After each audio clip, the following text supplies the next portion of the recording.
మళ్ళీ వచ్చినంటే తగ్గేదేలే నీ అవ్వ. ప్రశాంత్ నిన్న విన్నయ్యాడు. ఎప్పుడు సార్ దోస్తులు అందరూ తెలంగాణ బిడ్డలే. మళ్ళీ వచ్చినంటే తగ్గేదేలే నీ అవ్వ. వాడేమో పెళ్ళి అవ్వాలంటాడు. ఆడిని ముందు తీయాలి.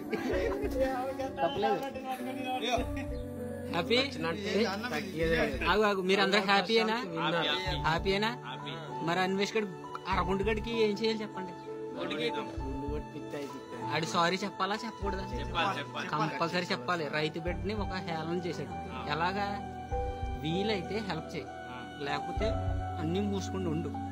అంతేగాని ఆడేదో కింద నుంచి వచ్చాడు తగ్గేది లేదు కదా బెంచ్. ఆడికి కంపల్సరీ సారీ చెప్పాలి, వీడియో చేయాలి, పెట్టాలి. అంతేనా?